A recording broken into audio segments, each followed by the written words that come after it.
SAFM, South Africa's news and information leader.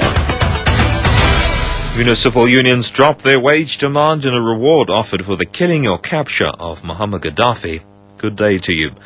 Municipal Workers Union SAMU and IMATU have announced that they've lowered their salary increase demand from 18% to 10%. The announcement was made during talks with SALGA in Pretoria today.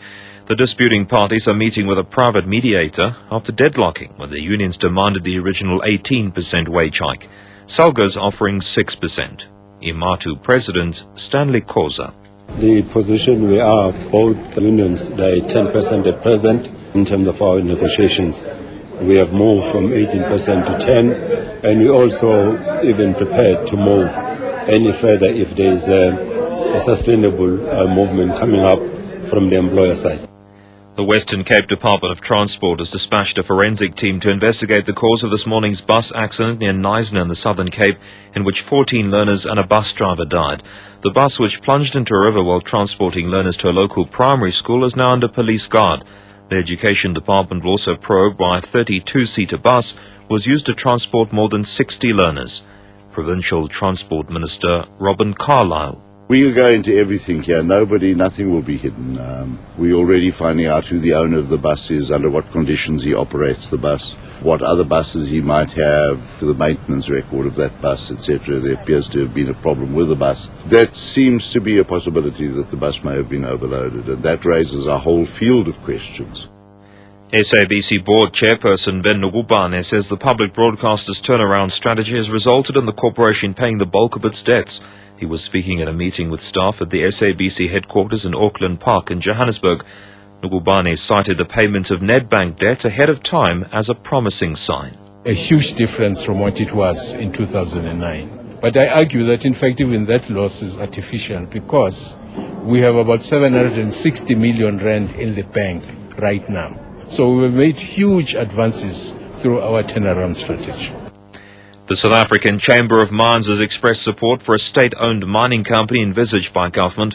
The mining body made a presentation to Parliament's Mining Committee during public hearings on the Mining Charter. Chamber of Mines CEO Becky Sabia.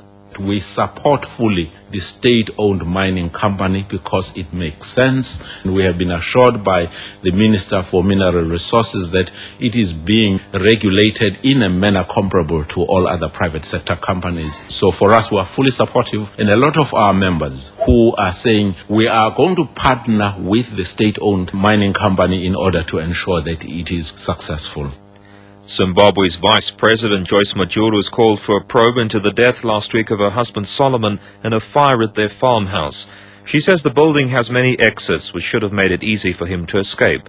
General Majuru was a highly influential figure in President Robert Mugabe's ZANU-PF party and helped sweep him to power in 1980. His death has fueled speculation that he may have been killed. Libyan rebels have now added a reward of around 15 million rand to their amnesty offer for the killing or capture of leader Muammar Gaddafi. The rebels' National Transitional Council says it supports the reward offer made by a Libyan businessman. It's still not clear where Gaddafi's hiding. In another development, the journalists who'd been held at the Rixos Hotel in the capital Tripoli by fighters loyal to Gaddafi have now been freed. The top story, Municipal Workers Union SAMU and IMATU have announced that they've lowered their salary increase demand from 18% to 10%.